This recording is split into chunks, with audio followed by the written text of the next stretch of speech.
I remember there was a psych in Rikers Island, and I was broken when I first went there. I was all shot up. Someone died. I was all fucked up. And, I made me never going home again. Mhm. And this psych said, you can't change the way things are, but you can change the way you perceive them.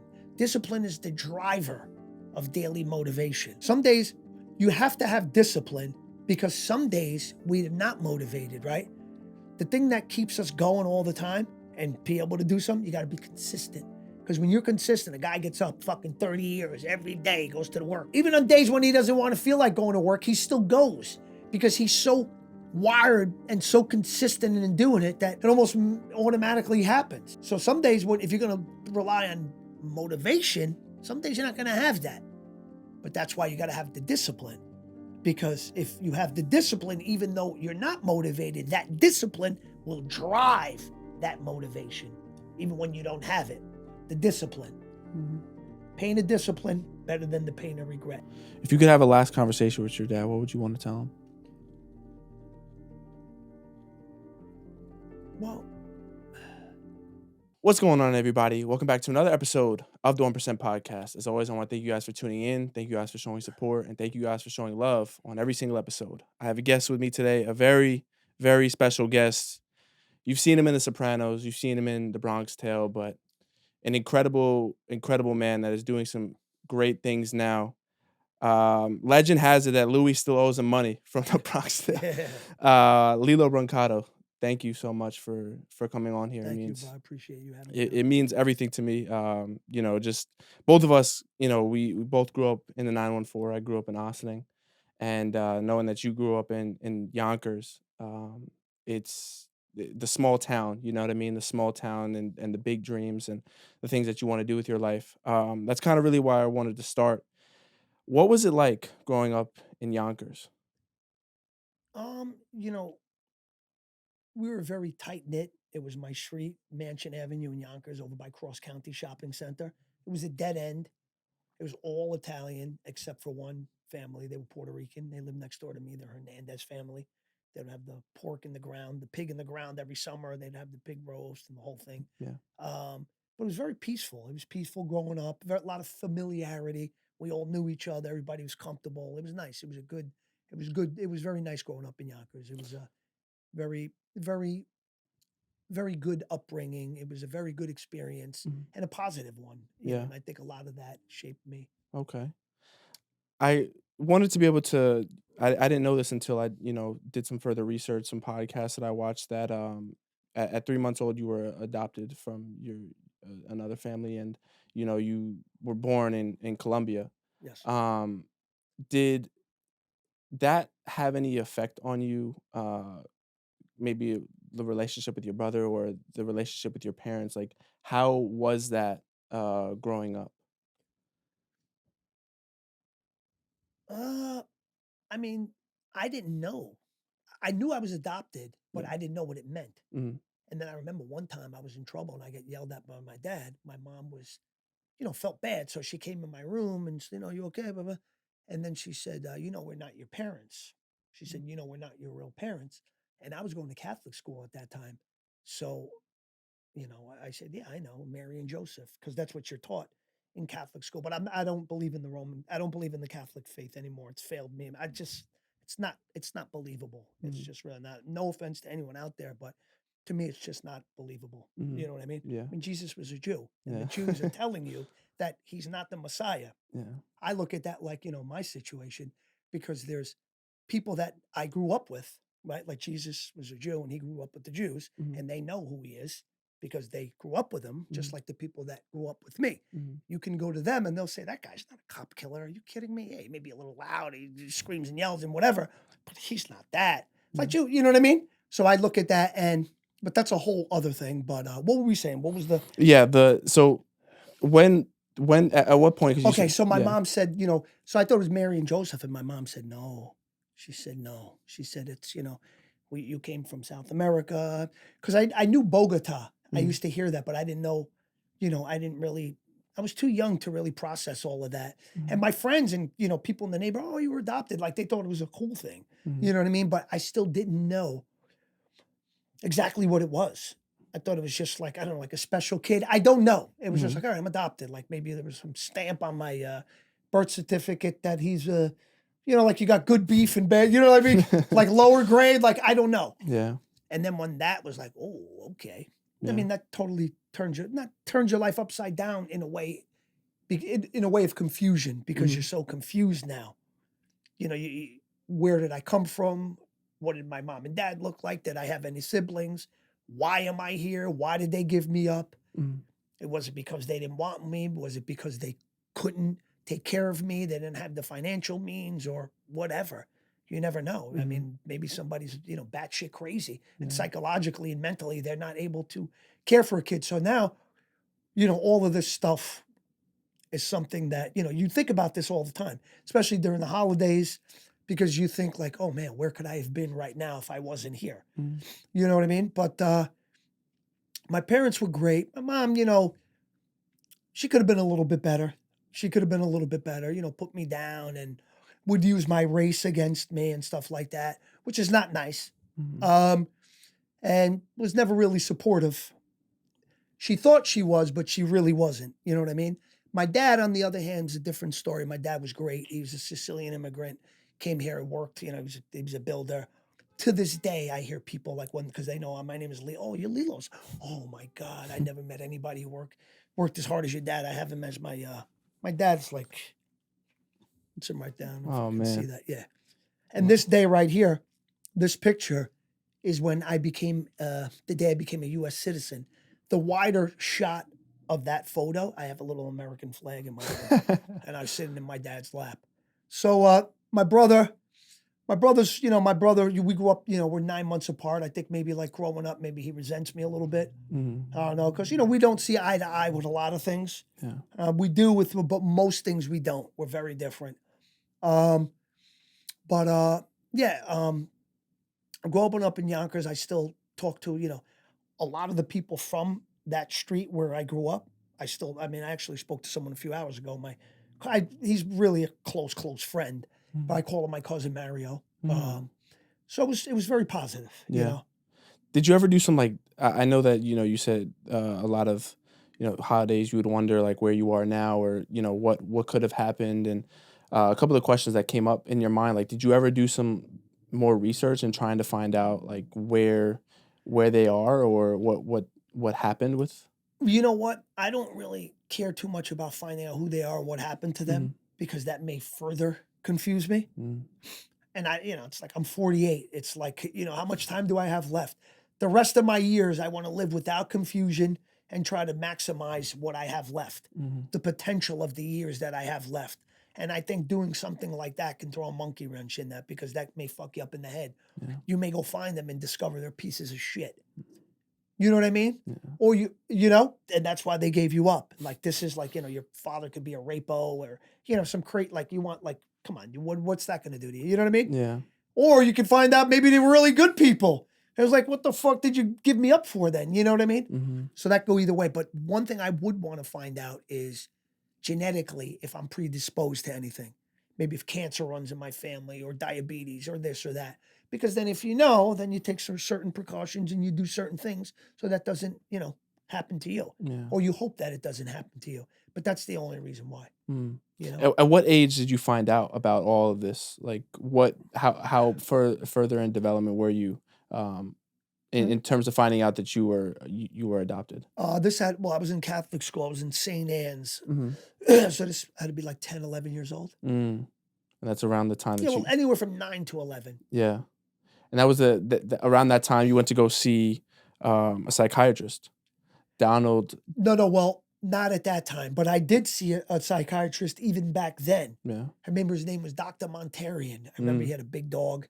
He had a really nice house. I remember it was like all wood parquet floors and it's like the darker color. You know what I mean? Yeah. And I remember when I went in there, he had this big friendly dog that ran.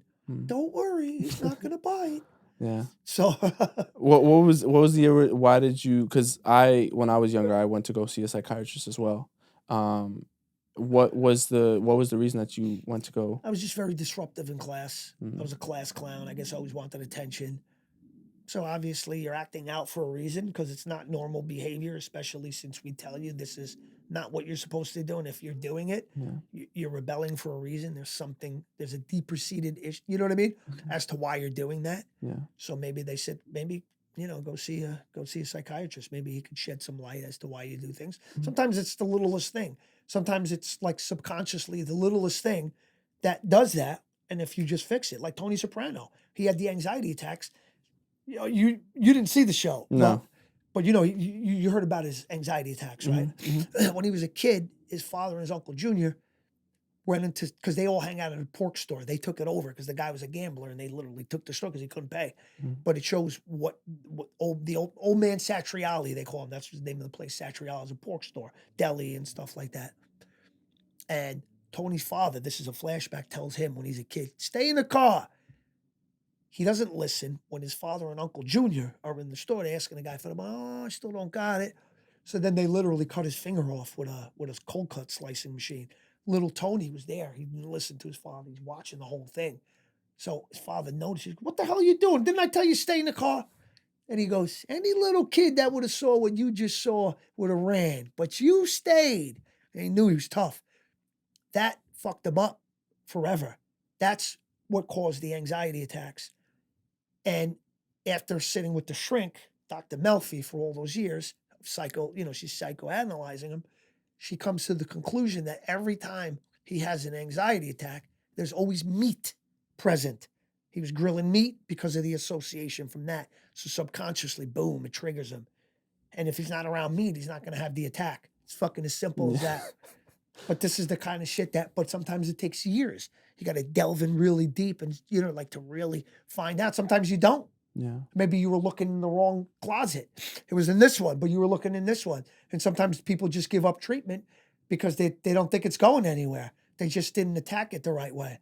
But and I thought that was brilliant. And that just shed so much light onto how I could maybe help myself, or that it's maybe not as complicated as I think. It's that simple. The meat is what triggered it. His first one, his mom pulled out when he was a kid. His mom pulled out a roast beef out of the oven. Boom. He fell right on the floor off the chair. He was a kid. And then, he's grilling meat at the house. Boom. He falls right in front of all his friends. He's going to get gabagool. They call it gabagool, but it's really capicola. That's the real way, not gabagool. People, gabagool. Who says that? But when he's going in there and getting the capicola, he passes out. So this is maybe what they wanted to try. But I was fighting and stuff like that. But I always had good grades. I always did well academically. So, Okay.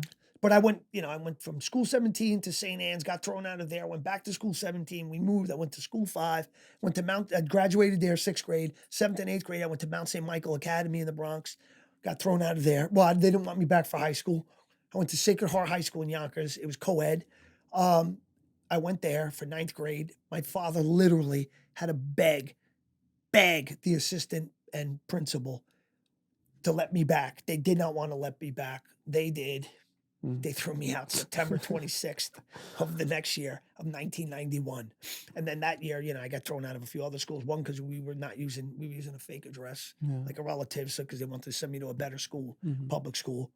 Got thrown out of there. And then I went to Roosevelt in Yonkers. And the only reason my mom sent me there is because her paisan. Can you imagine this? That's like being in Belgium and meeting someone. Oh, yeah, Portchester? Where are you from? No, where are you from? I'm from America. You from America? Where? Where you live in America? New York. Oh, really? Me too. I'm from Portchester. What? I'm from Portchester too. That's how coincidental, and it's even smaller. They were from a little town called Acre in the province of Cosenza. So this guy's name was Angelo Patron. And I remember, and he was a Major League Baseball player, played for the Twins. Did you know the guy? Yeah. No, not know him, but I did some research and yeah. Angelo Patron. And I remember one because I got thrown out of Westlake where I was using the fake address. I missed like a month. And then I went over there. I missed so much school that year. And then when I went to Roosevelt, I was cutting every day. I had the bus pass. We were going up to the Galleria, me and my friends. So that whole year, I maybe went to school like 30 days, 40 days, if that, bro. So I remember I was trying to get out, just say, let me just stay home. I'll start again. So I remember I said something to Mr. Patron. I said, you think maybe I should just take the year off, start again. Trying to get try to do him But he goes, no, he goes, you don't got to take the year off. And I remember what he said. He said, do you know why Mussolini used to make the buses run? And I said, no, why? Because he was the boss. Like I'm the boss here. He said, just come to school to the end and I'll pass you. Mm. And he did. He did. It's cool to know that you actually like, even though throughout all that you actually did enjoy school and like, did you enjoy it or like you just were a very good student when you were there? You was more of a I kind of found it easy. yeah. So I was bored. You know what I mean? I used to do my homework right. Like you give me homework this period, I'm doing it in the next period. I never had homework. I used to be able to do it. I knew what teachers I could get away with not doing it. I just have to write shit down so they walk by and they see you have stuff on the page. Meanwhile, I just copied the numbers and I put some other bullshit. And if they call on me, I'll just say, you know what? I had a problem with this one. I didn't get it. Meanwhile, I didn't do any of them. You know what I mean? But I did good. You know, like I said, the grades were good. And then they found me on the beach in 1992, Yeah. summer vacation, Bronx Tale. I heard about the film, all these people, oh, yo, you know, Jerry, they're going to use him for the movie. His sister or his aunt's store is going to be in the movie. So he's got the part and this one, that one. And I'm thinking somebody's got to have the part. You know, that's just guys from around here, only like 10 people. I never, you know, someone told me I looked like De Niro when I worked at a florist as a kid. And then we were on the beach. Yeah. And then it just happened. I didn't even think about the movie because I who thinks they're going to get a part like that? Yeah. But you know, it's not like these people, you know, go do like a little line or something. It's a movie where you are carrying it with one of the, you know what I mean? It's a lot. It's a lot. Everything involved with that. It was just like not a believable thing to be able to like this. I never took it serious, and then I was there. Yeah. My brother called me out of the water. Guy saw the resemblance. I went in to read that night. I found out I had some talent. So did he. Loved me. Exchanged numbers. De Niro's office calls me. They want me to come down and read. I go down. There's a million people, and every day there's less and less and less. Eventually, I meet De Niro. You know, he liked everything that I was doing, and he told me that because this was like the VHS era. This is 1992 summer. So De Niro's like, you know, everything you're doing it's very good. Just keep doing what you're doing. It's good. He said, don't change. Just do what you're doing. It's really what he said. You know what I mean? Yeah. I wasn't a man of many words, but he's not very talkative. But then you see him like bust out these monologues in a different accent as a different person, and you realize the brilliance. There's so much brilliance there. You have no idea. If you meet him in person, you'll see. Yeah. People think roles like Goodfellas come easy to him, like a tough guy. He's nothing like that. When you see him, you'll realize, oh, he's acting in those movies as well. Yeah. You know? So, but, you know, after, you know, meeting him, you know, he worked with me for a while, and then they had a screen test, and that's when I found out that the kid from Who Shot Son, he was my competition. I didn't know that prior to that day because there was just less and less. Nobody was coming anymore. It's just me. So I was like, maybe I got this part. Then it was becoming real. Then I found out he was reading for the part, so then we went back and forth. And then, you know, it was a scene where Sonny smacks us around for, you know, what the fuck did you go with my car? So he went in first, got the shit beat out of him. Me and my father, like, listening to it because the door's closed and they got cameras in there, lights. It's a real film. This is like we got to this point. Because on film, you may look different. So De Niro's like, you know, they're beating the shit out of this kid in there. My father's like, you sure you want to go in there and do the same to you? I was 16. He was 21. He was older, Phil. So I remember when I went in and they did it, they didn't hit me once. They didn't hit me once. And I was like, you know, I didn't realize why or whatever. But later on, I found out because I asked De Niro, I said, like, you know, why did you guys hit Phil and not me? And he said, we didn't have to hit you. You did what we wanted you to do without having to hit you. So Phil, we were trying to get it out. He didn't say that, but obviously, if we didn't have to do it for you, for him, we were trying to get it out of him. So I was like, oh, wow, that's why. Yeah. But that was like, you know, a compliment. It sounds like you were natural. If they didn't have to do anything, Yeah. you had to be good. That role was like perfect for me. My father's from Sicily. The saint from his town is Calogero. Yeah. It's like, it's perfect, dude. Yeah, it was like, people would call him the name Calogero. Meanwhile, I've heard this name since I was a kid. It's like, you know, I got uncles not uncles, my father, great uncles. My father's uncle, Calogero, we call him Uncle Charlie. So, you know, that was like, you know, that was perfect for me. But, you know, I did that. Went on to do Renaissance Man, went to do Crimson Tide, all these films, one after the other. And these are things like I never really worked for. I see people like tirelessly working to be an actor and the degrading shit they do going on sets. And it's like, I feel bad because it's like most of them are not going to amount to anything doing that. It really sucks. And that's why I tell people, write your own stuff. Nobody knows your talents better than you. Mm-hmm. And when you write it, you can showcase your talents by, to the character, your strengths, you tailor that, you know what I mean? To all your strengths and your weaknesses, you know what your weaknesses are as well. So maybe you don't go near. If you're not funny, don't write something that's funny. Write something that's more, maybe, you know what I mean? Whatever it is. And it's like, and I really respect and appreciate it because they're not going to give up, even though, you know what I mean? They'll think maybe one day they will make it. And that's good. You need that. You need that hope and that belief that you can actually do it. But the reality is it's probably not going to happen. And now looking back, like, holy shit, I had it so easy. And now it's like a lot of the work that I didn't do then, I'm doing now.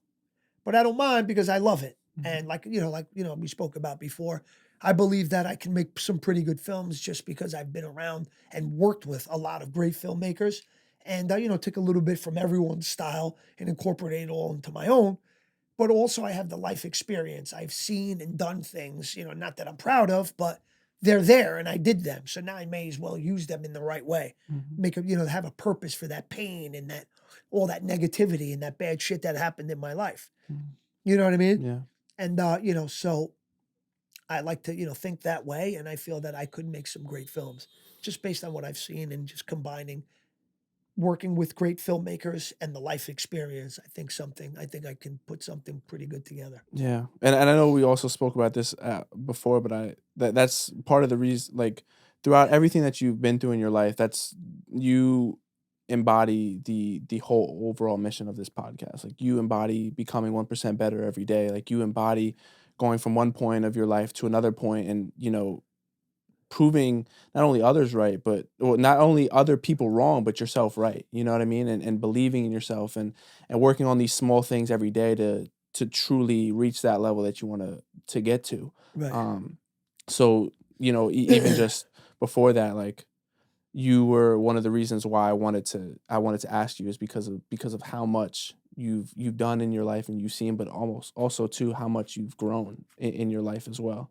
I guess what I kind of want to know is if you could, look back on your life in terms of the Bronx Tale, do you think that role was sort of, I don't want to say like a poisonous apple, but do you think that if you never took that role, do you think everything else wouldn't have transpired after No, that? it definitely would have. That was my personality. Yeah. And, like the shrink that I saw later on in life, Dr. Lupiani, Mm-hmm. he knew that I would be good in the dramatic arts. He said those exact things, those exact words.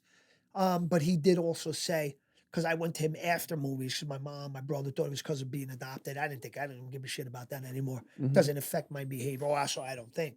But he said, I could see that happening with you. You always had you were a high adrenaline guy, always looking for a rush in one way or another. It was a fast car, this. So I knew that eventually you would find that and it would find you. Mm-hmm. And he was right. Do I think the only thing I think is maybe it wouldn't have happened as soon. Because I think the whole movie stuff and all that, it kind of like expedited that. Mm-hmm. Where maybe it would have I started, 16 years old, where I would have maybe been 17, 18, maybe a little bit later because in college and stuff like that. Because I would have went to college. Mm-hmm. I did in prison, but I didn't go to college when I was supposed to because I was making movies and I was out every night. I let it poison me. Yeah. Because it's like, people say money is the root to all evil. It's if you let it be the root to all evil, because you can do good things with money.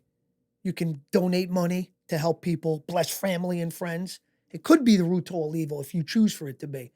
Just like if I chose for that movie to be a bad apple, and then it was. And I did. I did make, like Chaz Palminteri said best, monumentally bad choices. I did. But it's not like I did them purposely. I didn't have any experience. My parents were both immigrants from Italy. So it's not like they could help me navigate. Well, hey, listen, drugs are going to come. My parents never seen this shit in the old country, these little towns. You know what I mean? Mm-hmm. You smoke marijuana there, they think like, oh my God, this guy. You know what I mean? So my parents, so it was like, it was a recipe for disaster. Mm-hmm. Although my parents, they loved me, they supported me, and they did what they thought was the right thing. But they didn't do the wrong thing because they didn't know what the right thing was to do. It just happened. And then it's like, they're not with you 24 hours a day. The older you get, the less of an influence your parents become. Where when you're a kid, that's everything. They're the only influence. Then you go to school, and then it's like, who the hell knows what's going on out there? I'm making movies. I'm out in Hollywood, 17, 18 years old. Got, billboards on Sunset Boulevard. And trust me, the demons, they come to you. They, you know what I mean? What the hell's the word? But you know what I mean? They feel it and they know. And now all these people want to be part of the, part of the show, and who's, kissing your ass and this and that. And then it's like, hey, yeah, I guess a lack of experience and bad decision making, were the reasons why it was a bad apple. But I could have done, I could have been somewhere much further. Yeah. But so was there was nobody there at that time that could have like kind of guided you, or you could have talked to about like, hey, some stuff is, behind the scenes or going on? Well, you know what it is? I've never really seen anybody struggle with drugs. Like, it was never really around us. Like, nobody, like, it's like our parents kind of sheltered us from that. We really didn't see a lot of that. I saw my Uncle Vinny a little bit, little things. So as it's coming on, the signs, and just it's unfolding right before your eyes, you don't realize. And you never think you're going to be the one that ends up like that. You think like you have that mentality, like you're going to just outgrow it. Like it's an age appropriate thing right now, but one day I'm just gonna wake up and it's gone. I don't have the desire to do that anymore. But you'll always have the desire to do that if you don't do something about it. Because, as far as always have, like I've made my decision. I'm sober now. You get addicted to different things. You get like now I'm addicted to working out, right? So now I got size and this and that. Now, this is my number one addiction. I'm never going to go back to drugs because then it's going to affect the size that I have and everything I work for. So now that addiction takes precedence over the other one. It's like, they say in the rooms in Narcotics Anonymous, which I think is a bunch of bullshit, after a while, when you get people going to meetings for 30, 40 years, it's like the most ridiculous thing in the world. I've heard people, it gets harder. How does it get harder? It's like anything else. When you get a new job or whatever, in the beginning, it's the hardest. Once you learn the ropes, it gets easier. These people want people to suffer. It's like they want people to suffer. Why would somebody want to get better if you tell them they have to do this forever? You know what I mean? It's like, wow, I'm that fucked up, or it doesn't get better. You can change your whole life. You just rewire. It's like rewiring the electric in your house. Your brain, it takes time, but your brain will react differently to different stimuli as time goes on. Because unbeknownst to you, you're going to gravitate to the drugs, the alcohol, because you don't know your brain's wired that way. So you're just doing what you think is life. This is my life, and this is where I'm supposed to be. But you don't know that you're a little different than the next guy who's not like that. He's not going to gravitate to that stuff. So the further, you go to these meetings and you tell yourself you're a drug addict and this, you never get better. You'll never truly be free of it. I am free of that stuff. I've been around crack and all the hard drugs, and I have no desire whatsoever. None whatsoever. And that's why I can't see how these people say that they have this desire forever. You're doing it wrong if you still have that. I don't, like, it's been in front of me. It's not even a little bit. There's no contemplation. Like, maybe if I do it tonight, I don't, that doesn't happen. I'm like, dude, I got to go eat right now. My stomach's hungry and I feel my arms getting smaller. That's the addiction now. But hey, it's not going to get me in trouble. You know what I mean? Yeah. So, but yeah. And where was De Niro during this time? Like, do you feel like you could have asked De Niro? I probably could have, because obviously he knows a lot more about that, and I'm sure he went through the same thing. With Hollywood, and everyone want to be your friend, and people throwing you drugs and good opportunity, like good times.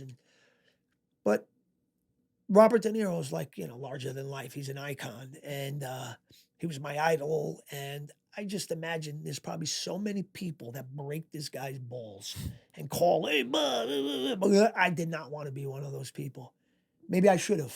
Yeah. Maybe, I've spoken to his daughter. I spoke to her about a year ago because she lost her son from fentanyl overdose. I saw De Niro. I saw Bob on the set of The Irishman when he had the platforms on with the green contact. He's like, looked totally different. That's the first time I'd seen him in so many years. And to see him like that, he looked like Fred Munster. But I just didn't want to be one of those people. Yeah. I just don't want to be one of those people. I mean, I feel like a lot of that's why they say a lot of people that go to either Hollywood or they get success at a young age, it can have that it can have a certain effect on somebody because they haven't really seen life yet or they haven't whatever, they're still young, so they could still kind of be manipulated. They can't really think for themselves, especially if there's no guidance or there's no figure there that's like, hey, maybe stay away from this, or maybe you shouldn't be doing that, or maybe these are the people that you're hanging around. Um, did anybody like in your circle kind of influence you towards that negative? Of course, I Yeah, have friends, like, but it's probably unbeknownst to them because we're all around the same age. yeah, Age, so they're doing it too. I don't think they know really and fully what the belly of the beast is, mhm, and that we're now entering it, mhm, and we're going to be really fucked up. A couple yeah, of guys are dead. mhm, Angelo, Artie, these are guys who like live right near my aunt, mhm, my cousin's best friend's brother, and he's I know the door. You know what I mean? It's like these are my boys. yeah, We were snorting coke when we were like 16 years old. Angelo was like a year older than me. He was already getting paranoid mhm, from the blow. That means you had to have done it for years, because then you start experiencing that cocaine psychosis. You start mhm, seeing things, hearing voices. It's like your mind plays tricks on you. I saw him doing that. I thought he was like a nut. mhm, But yeah, a lot of people, but I don't think they did it purposely, you know. yeah, But yeah. yeah. I know that you spoke about briefly on the Journey podcast. What what you could have done after the Bronx Tale, because there's from what I researched and what I heard is that you didn't really know what to do after that. Well, I had an agent, and a lot of stuff I passed up on because Mhm, I wanted to be a kid. I wanted to go out, and now I'm riding this high where mhm, I would love to be on movie sets. You know what I mean? mhm, I would choose that, and just because I realize what a precious opportunity that is. You know what I mean? And for any young actors coming up right now, De Niro said it. De Niro said it. He said, "I've seen a lot of people come. I've seen a lot of people go." That's what happens. That's the nature of the business. You could get one guy's like, but and then emotionally that screws you up. And that's why a lot of people turn to drugs. It's because it's like you get that dopamine rush first time seeing yourself on screen, or first time, these opportunities, but then, you know, the opportunities don't come as much. And with a movie like a Bronx Tale, I mean, how much higher do you have to set the bar? You can't go up from there. It's just impossible for a kid that age to get a better role than that. And I was getting roles, but they just weren't that. So then it's like the drugs for what you may Bronx still was here. You may have got here, but now you got to fill in this gap. So now you start doing drugs, man. mhm, And then, but you don't realize that this is an artificial thing. It's not real. That was real. But then it's like, when is that going to happen again? mhm, Until then, I'm going to do this. yeah, It's fucked up. It yeah, really is. It's not Hollywood's fault. I mean, they gave you the opportunity. It's a cruel, really, really cruel place, a really cruel business. Um, And something like, listen, if you love to do it, there's always the independent film circuit, and you know what I mean? And it's like I enjoy that because, like, in a studio film, if I was to get cast in a studio film, the way I see that, they're not going to cast me as some lawyer or some doctor, even though I know I can play something like that. But that's not the way it's going to happen in a big studio film. In a big studio film, it's going to be, Brad Pitt and like Matt Damon. So they got the guys that are going to sell the movie. So then there's a role for an Italian guy. You know what I mean? And, like, yeah, everyone's going to see it because it's Brad Pitt and thing. But at the same time, I don't know if I want to keep being seen in that light, because it's basically telling the world this is all I can do. I mean, I understand you got to pay bills and stuff like that, but I like to call myself an artist. And I mhm, think that doing that over and over and over and over and over, it's not really an artist. mhm, Like, it's like maybe you would sacrifice the money you're making stuff to do what you really want to do. And that's where, you know what I mean? In a way, I have no choice, but I enjoy it. I'm learning to embrace it much more every day, because you have the freedom of creating something that will be perfect for you. No mhm, one else can do that. We can write roles that, will be good for you, but there's no one can write the perfect role like you can. And that's why I say write your own stuff. I did write a screenplay called Never Meet Your Heroes. Um, I can show you what some people mhm, say, like the emotional depth. People are in tears, like it's very serious. mhm, It's going to be with Terrell Hicks. It's about addiction. mhm, Looking to shoot that sometime next year. I still have this okay, film Sleepyhead, been fucking 4 years, mhm, but we had to take some of the music out because we didn't want to pay for the rights. Found some other music for not a lot of money. We put it in. Like when you're about to get distribution, these distribution companies want to make sure they're not going to get sued. And they're going to be like, oh my God, you guys gave us this film to, to distribute. Now these people are coming back to us saying, you can't use this song. It's my song. So we want to make sure everything, but it's really good. Mhm. It's really good. It took a while to get it because a lot of the scenes are modular. It's like you can move them around. And I think now we have it the right way. Mm. What would you, after that time, after the Bronx Tale, after Renaissance Man, before the Sopranos, what if you could go back and see younger Lillo? What's something that you would want to tell him? Don't grow up too fast. You know what I mean? I grew up too fast. I always hung out with the older people. It was always a show off, made everyone laugh. But you grow up too fast. And then, like, when you're at the age and your friends are doing this, you already did that because you grew up too fast and you always wanted to be cool. Hey, look who I'm hanging out with. But it's like, life is it's not a foot race, it's a marathon. You know what I mean? Mhm. So you got to really pace yourself or you're going to burn out. And by the grace of God, I'm still here because I was burnt out and I could have easily died. Mhm. But I didn't. So that's why I don't take this second chance at life for granted. I know I'm not perfect. I know there's still shit that I got to work on. But for the most part, I pray every single day for at least 10 minutes. A lot of stuff I'm very consistent about in a positive way Mhm. because I know it could have turned out much worse for me. Mhm. And a lot of people don't come back from what I came back from. They just don't. They don't. And I see a lot of my friends not come back from exactly that same thing. So I look, and even when I was like, I don't want to get too much into the whole prison thing, Mhm. Yeah, of course. but just being there every day, a lot of people look at that put themselves in that victim role. Oh man, I didn't do it. I never used to think like that. I Mhm. never made that sentence so much longer. I always used to think like this. Thank God. Thank you, God, for doing this to me. Because out there, I'm my own worst enemy. When you're in that cell and you're locked in like that, no one can hurt you. You really can't hurt you. I mean, you can, but you can't as if you were out there. Mhm. You know what I mean? But Mhm. yeah, but all that movie stuff and led to drugs and then drug addiction. And then from the cocaine, I got, I started experiencing psychosis. I jumped out of a car, fucked my head up, Mhm. started taking pills, then got hooked on the narcotic pills, and then eventually heroin. My first girlfriend broke up with me, and then I was, older girl. I was doing drugs, and then I met a girl, Stephanie, about 2003. My drug addiction was spiraling out of control. By the month, eventually, I was a full blown crackhead, heroin addict. Mhm. She left me because wanted to go to medical school. Started hanging out with her dad. We got in a lot of trouble. Ended up getting 10 years prison sentence. And that 10-year prison sentence really shaped me and really saved my life. Mhm. Really, really saved my life. If I feel like sometimes in life, we're granted like this road, right? We're on this road and we have one way going left and we have one way going right. And I would call this the defining moment, where we could go left, we could go right, but we have to choose one. And if we go one way, it completely takes our life in a completely different trajectory. We go right, takes our life in a completely different trajectory. That will be your destiny that way, and that will be your yeah. If it's only when we hit rock bottom that we kind of see this which way that we're going to go. Right. If you could. Well, you know what? Sometimes you get really smart people. They don't have to hit rock bottom. Yeah. Because a really smart person will learn from someone else's mistakes Mm-hmm.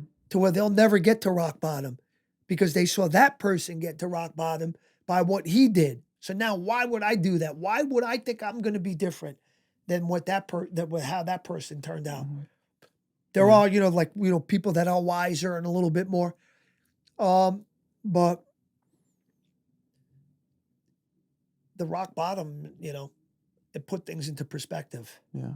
I mean, I knew addiction was serious, but I didn't realize the severity of it until things unfolded the way they did. Mm-hmm. In my situation, someone lost their life at the hands of my addiction and my ex-girlfriend's father. Mm-hmm. That's something, I got, I think about, it's something I got to take responsibility before. Yeah. Because whatever it is, my actions, my decisions, they contributed in that.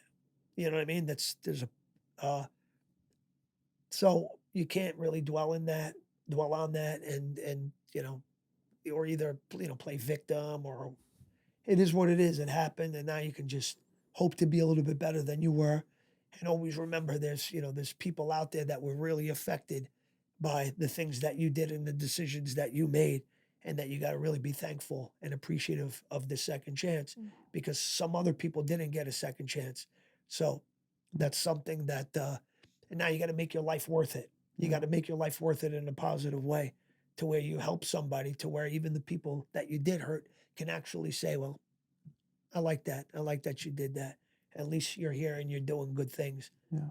Because, something, it makes you sleep better at night. Mhm. Because, I had a father and I'm his son, and someone else had a father and that was his son.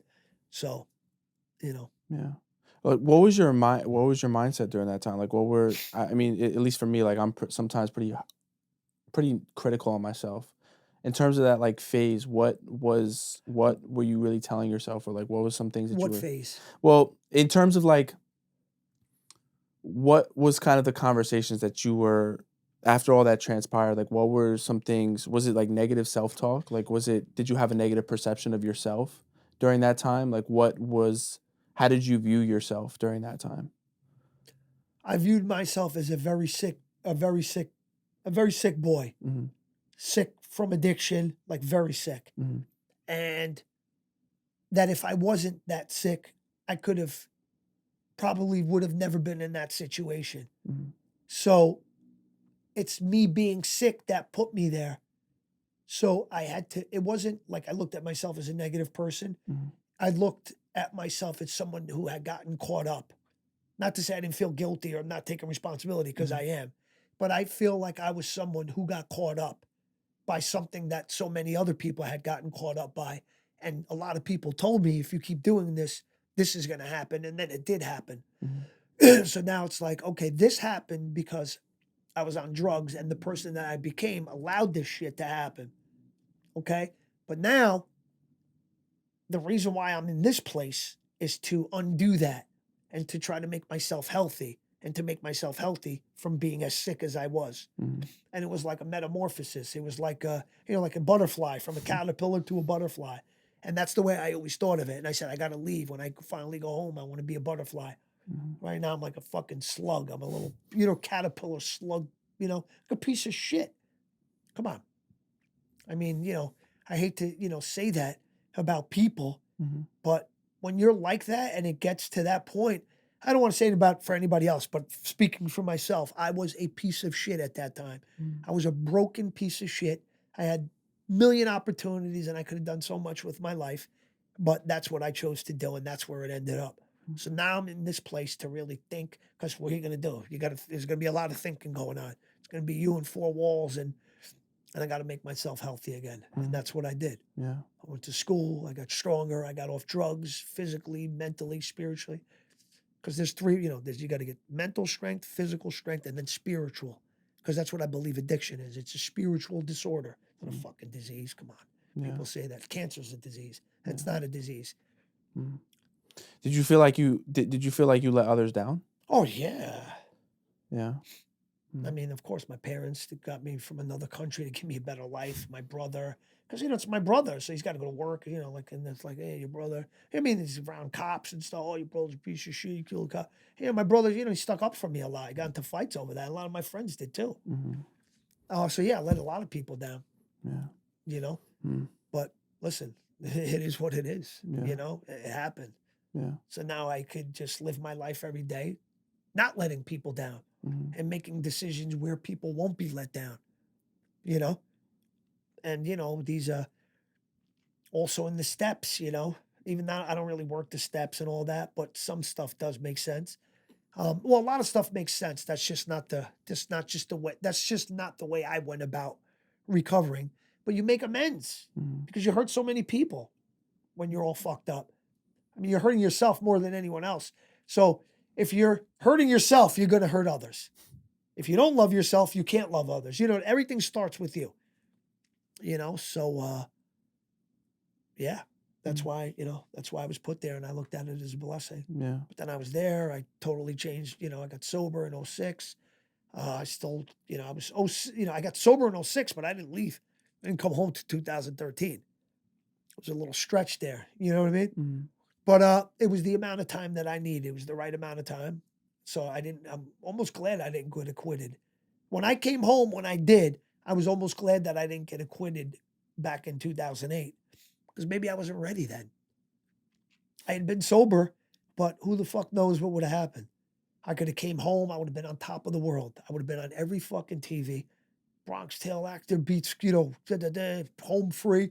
My fucking head would have been like this. It would have been the holidays, December 22nd, 2008. That's when the verdict came in. I would have been out. I've been at all the bars, seeing all my friends and this and that on every TV. It would have been very easy to pick up a drink.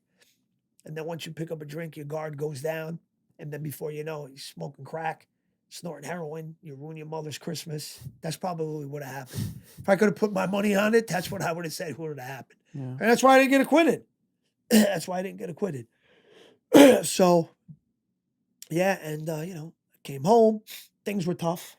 Obviously, it's not like I'm some war hero. A lot of people fucking spit on war heroes too, but it's not like I was some hero. I was some guy that came home, like my family, my friends were happy. There was a lot of people that were not happy that I was home. So it's very easy to go back to drugs. Mhm. You got all these people shunning you. You got all this hate on fucking social media and this and that. It's very easy. It was very easy. So what the fuck am I doing? I don't give a fuck. Let me go back to prison. I was better in there than here dealing with this shit. But I just knew this is a test. This is God testing me. And this is what it is. I made this situation for myself. Mhm. Now I got to fix it. I got to be the one that fixes it. Mhm. And I stuck it out little by little. Started doing little movies here and there. Then it got, I was putting a lot of positivity out there on social media. Someone took notice. Try to get me hired with this one place. It didn't happen. But then my boss, Stevie Barone, More Life Recovery, he heard about me. He's like, I don't care. I'll take that guy. I think he's great. He knew I was in trouble and stuff like that. But Steve Barone he's a good man. He really is. He's helped a lot of people. Takes care of his friends. The whole group: Joe Coyle, Maddie, Kenny, great guys. And they have More Life Recovery. I'm there. I'm director of public relations, but they have various other treatment centers. All over, pretty much all over the country in the Eastern Seaboard. And I've been doing that since I would say 2018. I've met Steve and been doing that, and just to have been given the opportunity to do that kind of stuff. I mean, I get paid and everything. I get a salary, which is a bonus, but where it's really at is like some people go to the meetings, but for me, that is my meeting. This is how I stay plugged in because I go there and you got these kids, a lot of them know who I am. And like, holy shit, like a lot of them when I'm in there, like, oh my God, I didn't know you worked here. I didn't know you ran groups here. And now it's like, this is someone's child. This is someone's son or daughter that looks up to you, who's at a place in their life where they're broken right now, where you once were. Mm. So now this is your duty. This is your obligation. This is why you're back out and not in prison still. This is why God to do this exact stuff right here. You got to take that serious. You got some kids' parents crying. They don't know if they're getting high or they don't know. But now it's like you can actually make a difference in these people's lives by taking this serious. You know what I mean? And now it's like, I like to think I'm a pretty funny guy, pretty charming guy. So you do it in a different way where you take a liking to the person, they take a liking to you. And it's almost like sometimes people don't want to get better for themselves, but they'll do it for you. But whatever the fuck way it happened. You got better. And now you can go home and, like when people say, hey, Lillo, what are you doing now? And I'm like, I get sick, broken kids or struggling with addiction, healthy and back to their parents in one piece. That's what I do. And that's, I love acting and stuff, but you can't compare the two. You can't compare the two. Like, yeah, you did a movie and people loved you in it. But when you hear some kid's mom crying on the phone, telling you how, thank you so much. You saved my son. You saved my daughter. That's the most gratifying, best feeling in the world. It's not like, you helped save them. They saved themselves because you can't, like, just how you say, we could tell you what to do, but you're the one that has to do it. So the credit is on their credit. You showed them how to do it. You told them what to do, and then they do what they did what they knew. Mhm. You know, some don't. Mhm. But that's like serious business. Yeah. That's like, you know. And then with these guys, we started a podcast as well, the Kulture Project. And, you know, basically it's, you know, like we're all rags to riches guys, all in recovery. And, you know, we're trying to get guests on the show who have similar stories and just very inspirational, like rags to riches stuff. Like, you know what I mean? That and showing others, we want to show others how to be the best version of themselves. And we think, you know, well, we don't think, I mean, it's just the best way to do that is to show others and how they struggled and eventually, you know, and eventually made it and how they went about doing it. So that's really what the podcast is about. Mhm. The culture, the culture by the culture. Hmm. And we've had some really great guests so far, and we're going to continue to like have some great guests. We want to be like every guest is going to be totally different from the last because you know this kind of struggle doesn't only happen in one profession. It's a common human struggle. A lot of people struggle in all walks of life and whatever, and we want to show you all walks of life that have struggled and that have made something, you know, and that's how you know you show people that you can be the best version of yourself, just like all of these people did it. And sometimes the struggle is what's necessary to want to have the desire or to have the desire to be the best in the world. Schwarzenegger said that. People don't realize how brilliant that man is. Arnold Schwarzenegger is one of the most brilliant men ever. Think about what he did. Took bodybuilding to the top, politics to the top, movies to the top. He's the man, but he did say something. Barbara Walters asked him, and he said, it's the will, it's the drive. You have these kids that grew up, you know, that they were comfortable and this and that. They really didn't have to struggle. He says, that's going to produce a good person and a very well adjusted person. But it's the people that have struggled that will have that fire inside them to want to be the best in the world. And that makes sense because not everybody was, you know, had that great life or this and that. So we have to, you know, we have to show through others that the ones that did struggle can be just as good, if not better, because they knew what they had to do to get there. And they appreciated it much more and wanted to go further because they weren't complacent. They were never complacent. Complacency, you know, when you're complacent, a lot of times you don't care to grow because you're comfortable where you are. But when you're in a fucked up place, you want to continually grow. And that growth will, you know what I mean? That because you have that desire and that wanting to grow, make you to have that desire to be the best in the world. Mhm. Yeah, I mean, listen, to be the best in the world, that's something serious. But even if you get close or even halfway there, you get what I mean? Mhm. So, Do you feel like you're living in your purpose now? Like, do you feel like if God is looking over right now, do you feel like this is what Lillo's supposed to be doing now? I think there's a lot of things that Lilo's supposed to be doing right now, but Lilo still does. You know what I mean? I Mhm. still like, you know, so, sometimes I could still have a little, you know, I could a little bit, I can control my, I don't want to say my temper because I'm not some nut job, but my impulsivity, I guess. You know what I mean? Mhm. Sometimes I don't have a filter. There's things that I can definitely still work on, Mhm.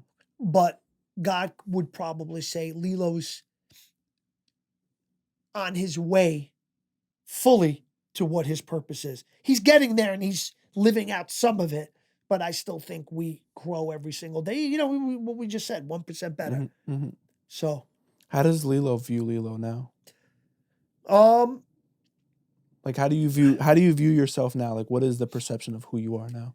well, I think I'm a good person. My intentions are good. I'm the type of guy, if I can't help you, I won't hurt you. I don't want to hurt anyone. Mhm. You know what I mean? I've been hurt in the past and just through my situations and by people and stuff like that. And I know that hurt doesn't feel good.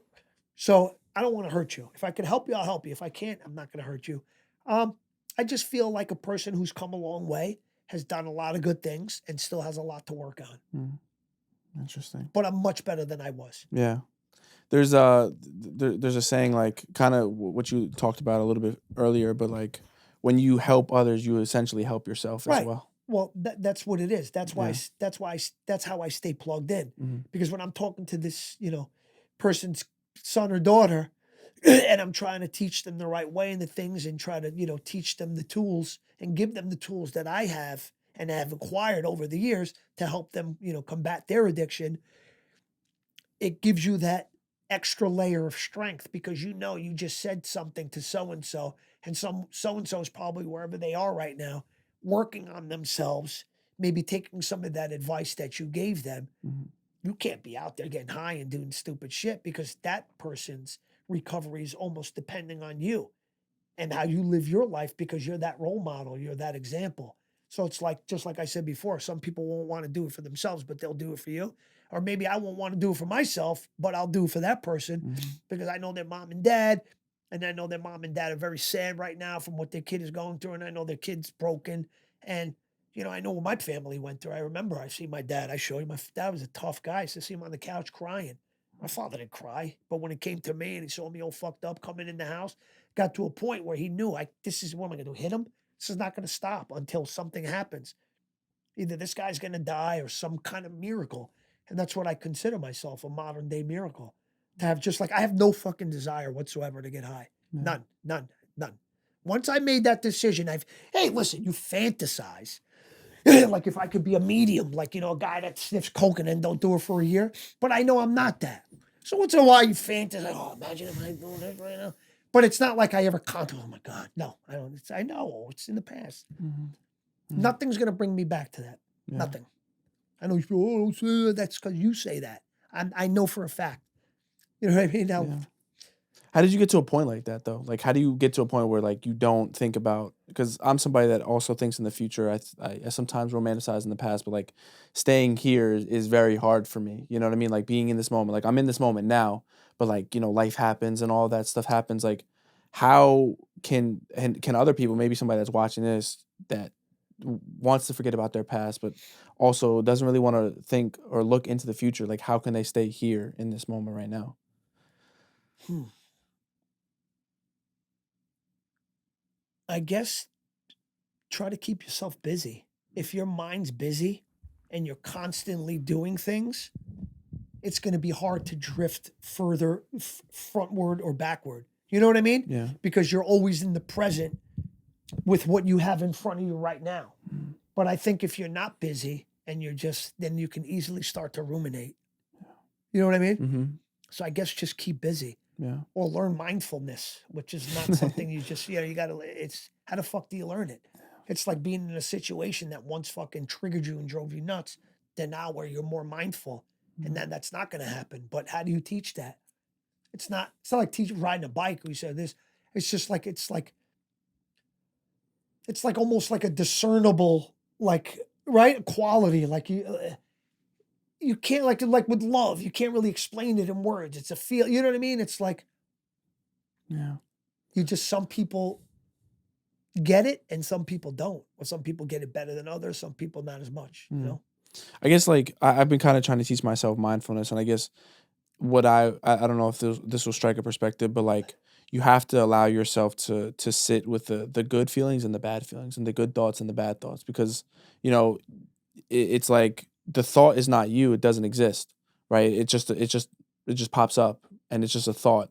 That's literally what it is. You can't touch it. You can't. You might be able to feel it, but like It's not tangible. yeah, it's not tangible, Right. right? So I guess that possibly would be something where you have to sit with those demons and you have to sit with the good thoughts, but you also have to sit with the bad ones in order to know like, hey, this is not maybe what I'm supposed to be doing, or like knowing that it's not tangible and it's not real might help somebody get over the Well, the mind is the source of all of our woes yeah. and all of our accomplishments as well. Hmm. It's all the way you know what I mean? It's all your mindset. Yeah. If you're a more negative, more positive person. But we got to stay in the present. You don't want to time travel in the future. It's not fucking here yet. Just, you know what I mean? They say one day at a time. I say 1 hour at a time. Just get through the hour. And the only thing you do with the past is like learn from it. Like, holy shit, remember when I did that? But you got to stay right here, right in the Yeah. present. Best way to do it. And just stay busy because you always keep yourself concerned with what's going on right in front of you because you're busy. You're Mhm. not, and then the day's over. You had no time because you were so fucking busy to start thinking about shit. Because, like I get like that.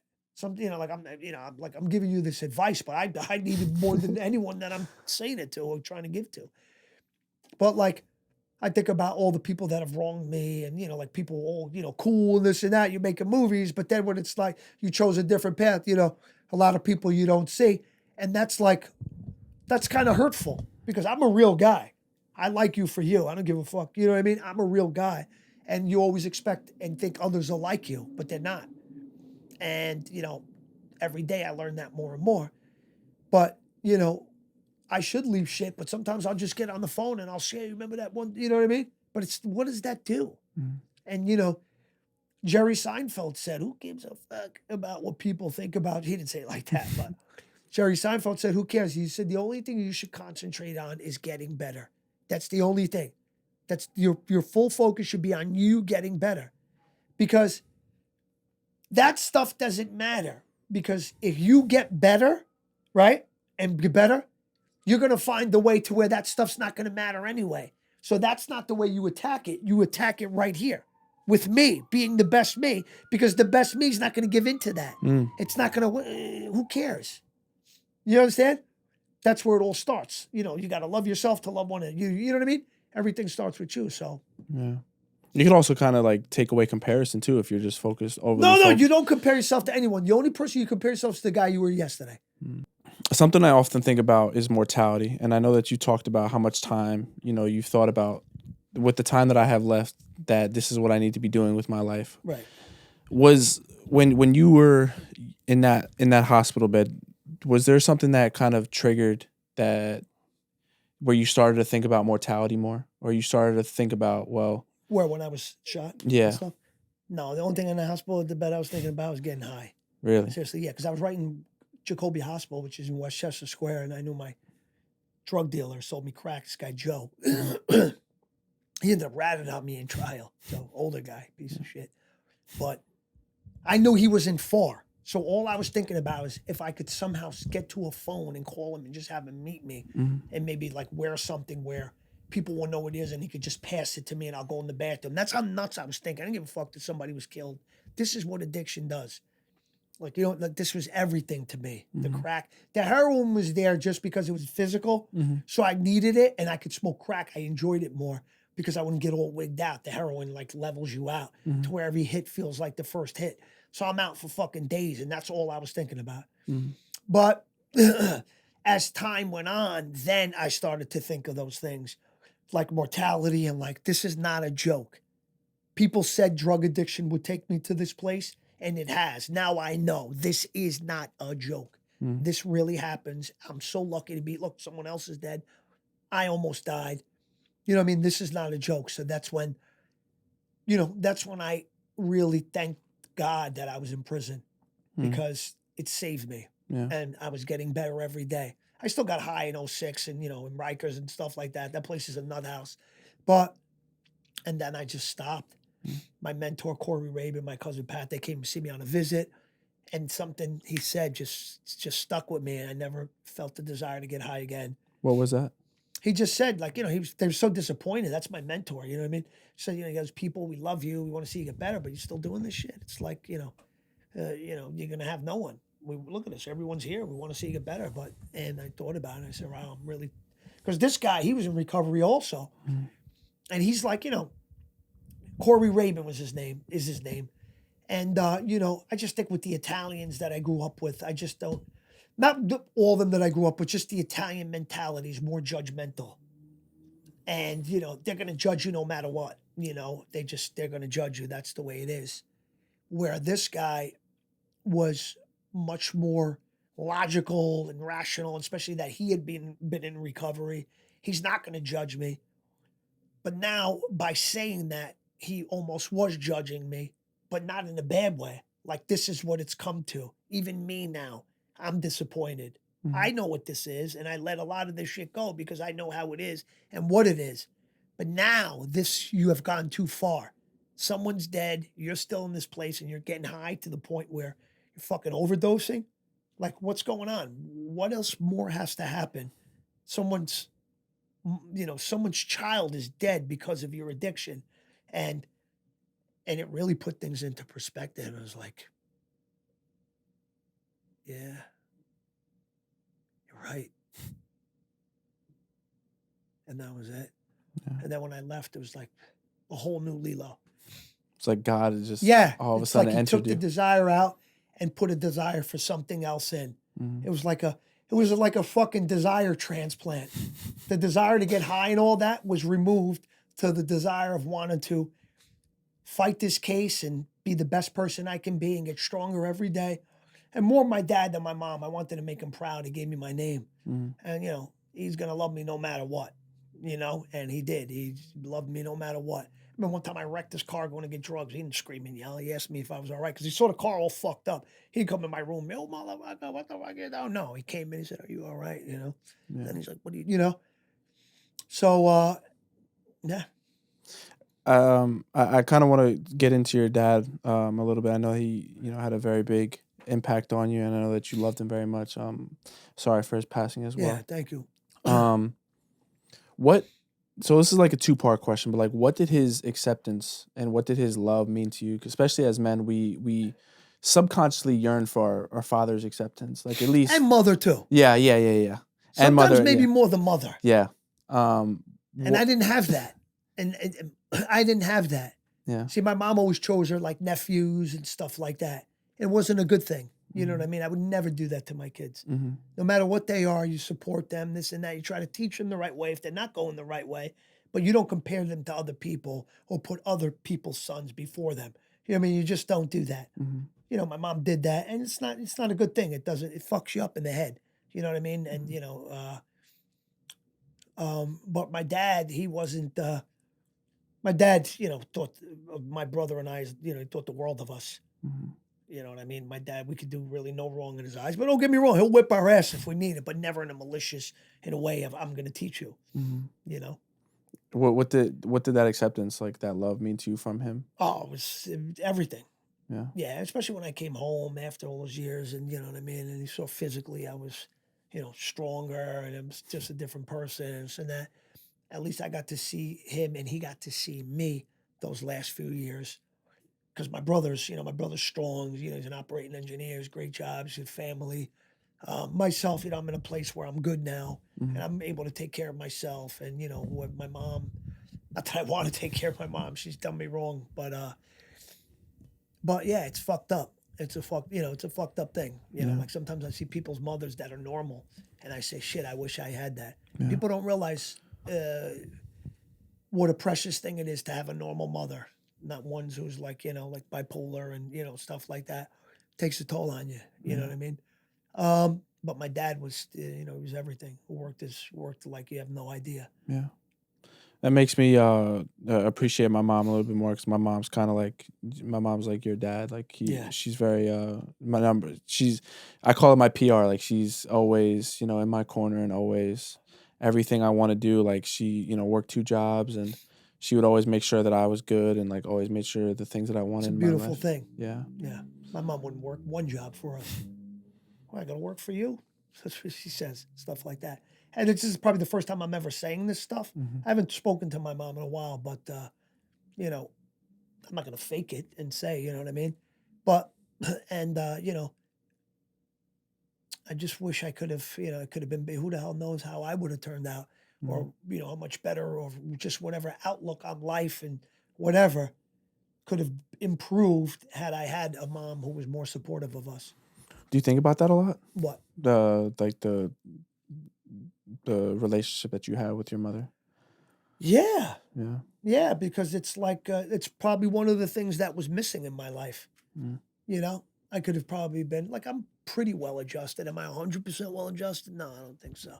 And I think that was the missing ingredient to being 100% well adjusted. That's the way it goes. Yeah. If you could have a last conversation with your dad, what would you want to tell him?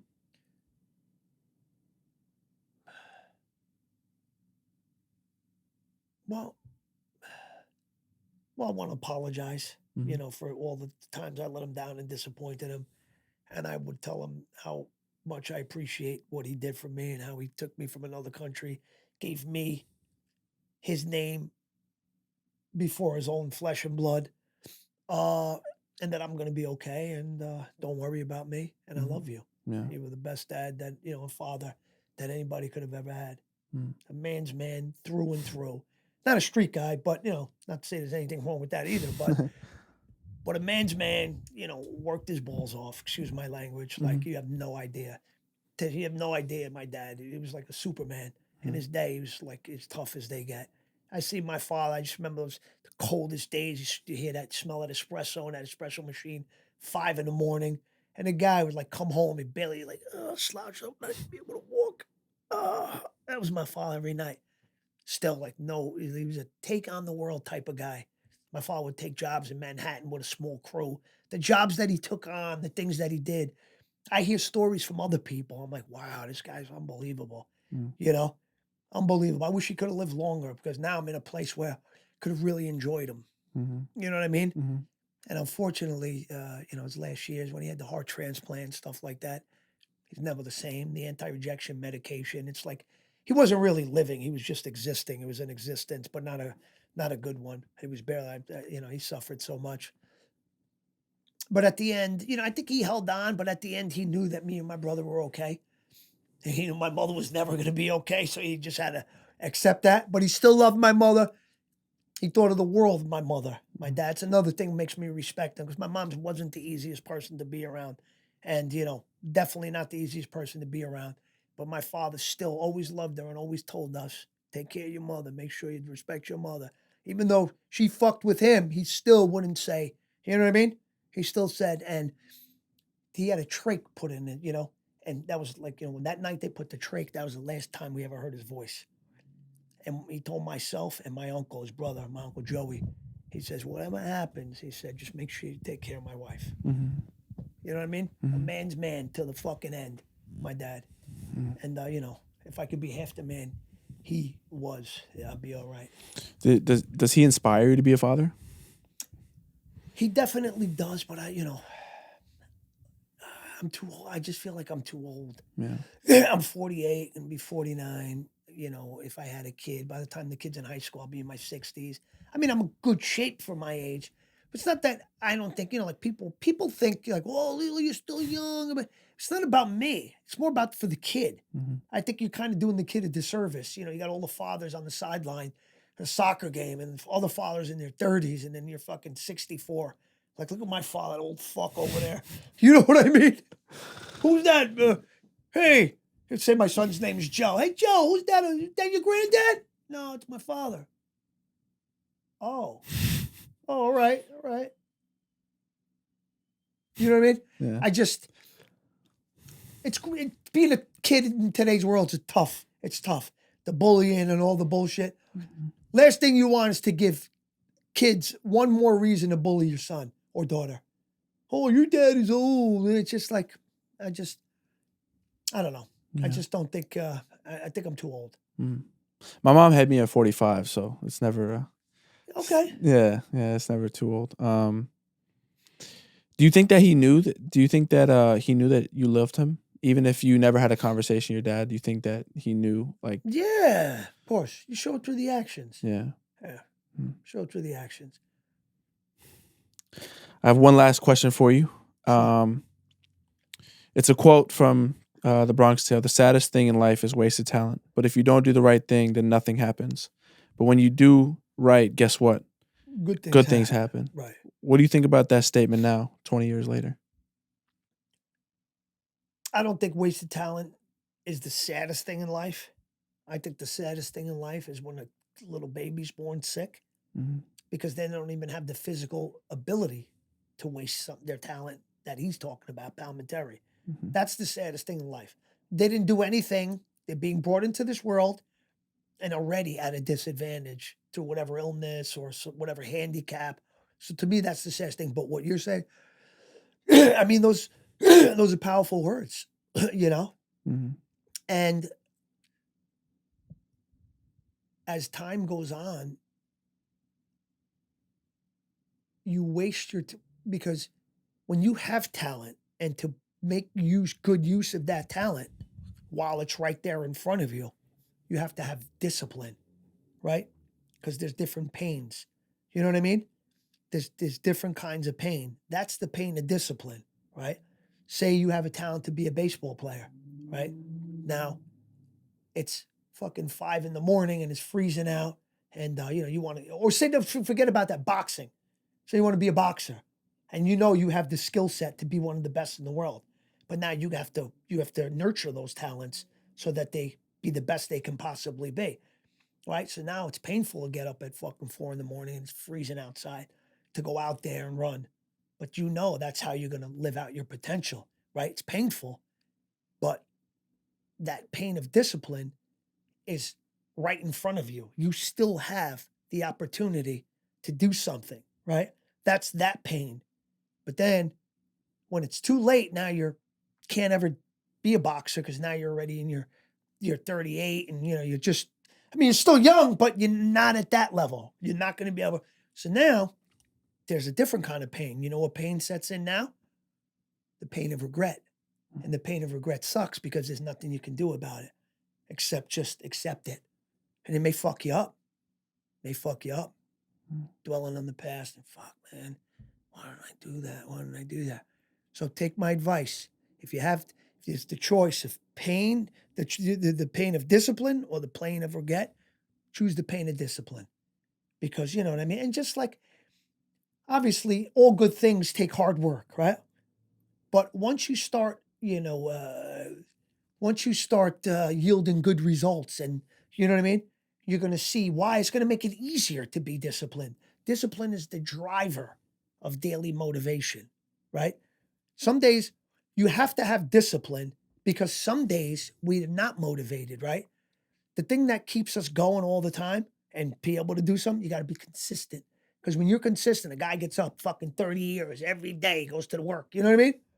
Even on days when he doesn't want to feel like going to work, he still goes because he's so wired and so consistent in doing it that it almost automatically happens.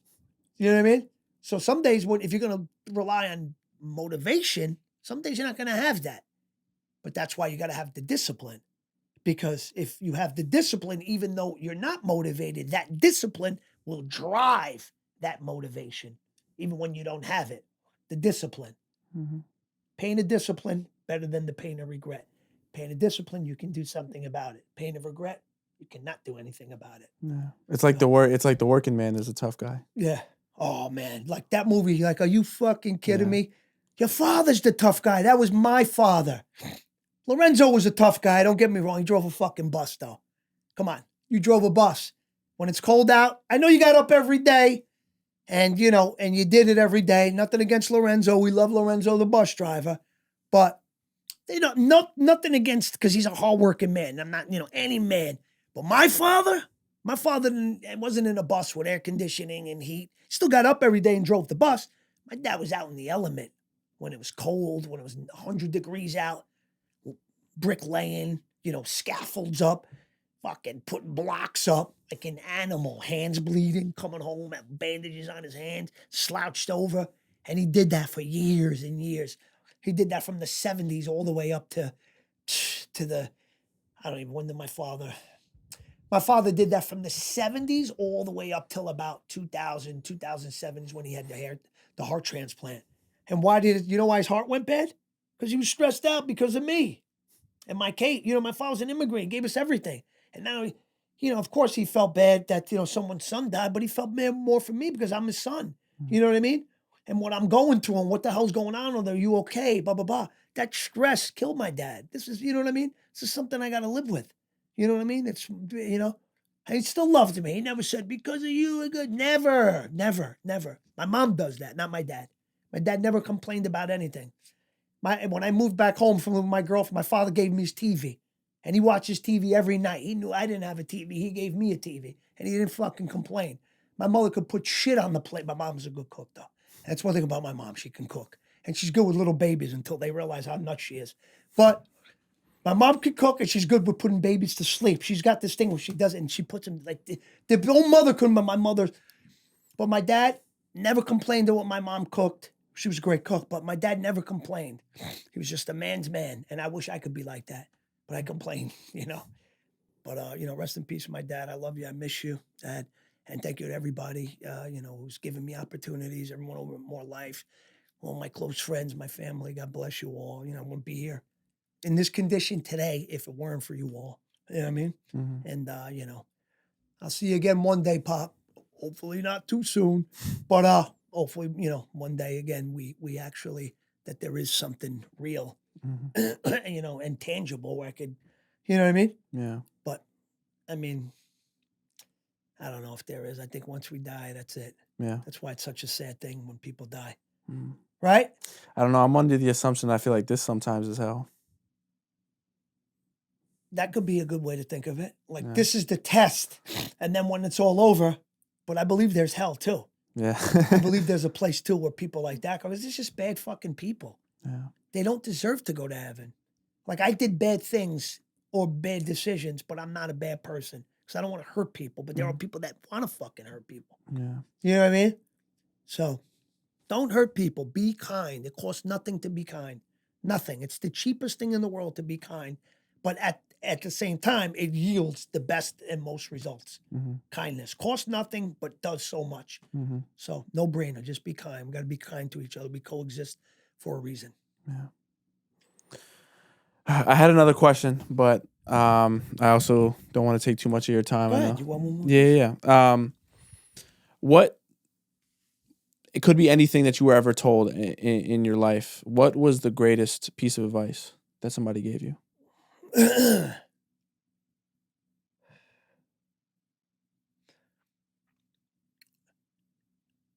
Maybe I was given better advice, but I guess the timing of this advice, it was most useful. You know what I mean? So I remember there was a psych in Rikers Island, and I was broken when I first went there. I was all shot up. Someone died. I was all fucked up. And, I may be never going home again. Mm-hmm. And this psych said, you can't change the way things are, but you can change the way you perceive them. Very, very, very simple, but still profound at the same time. And that's when all of this changed from victim to I didn't do anything to can't change that I'm here, but oh, wow, this is awesome. You saved me, God. You put me in this place so I can't hurt myself anymore. And I'm going to learn a better way in this place. That's the way I thought of it then. And then when I went to school, like this is the time. So I was like, I didn't mind it. I felt good. Like every day, I feel a little bit better every day. Mm-hmm. I was like, I was taking college courses. I paid for it, not through the facility. I went out of my way. I took, I was a business management. I learned ethics, accounting, politics, financial management, total quality management, microeconomics. I learned all that. Stuff that, oh shit, that's what they were talking about. So when I was there, it was like a blessing because you're out there. It's very hard to have the discipline, especially when you don't have to go to school. You're choosing to go to school to really like on a beautiful, like Saturday night in late May, everyone's out and, you got this deadline for this thing, but this is what it is. But in there, where was I going? It was the perfect place for that. So, education, very important. Second most important investment. The first is your health. You got to make sure you're healthy because if a normal man has 1,000 wishes and a sick man has only one. So, and if you're healthy, you can't do anything, but you can do a lot. Yeah. Mm. So, yeah. Yeah, I think we can end on that note as well. This is just a little of motivation to anybody out there that grows up in the 914, came from the 914, just anywhere small town that has big dreams. I couldn't be more grateful for you to accept this. My goal, and I want to become one of the best podcasters and one of the best journalists in the world. And you've given me a platform to do that now by you accepting this. And people took a chance on you, but you took a chance on me. You didn't have to accept You're a sharp this. dude, bro, and I commend you. And I think you're a great guy. And I see you have a great head on your shoulders. And you have to. This opportunity is great for me as well, to be in. You know what I mean? So I wish you all the best in what you're doing, and I have no doubt that you're going to be great because you are great, and I can see that already. Thank you, Lillo. I appreciate that. My pleasure, bro. Thank you guys for tuning in. Thank you guys for showing support. And thank you guys for showing love. This is the 1% Podcast. I'm out.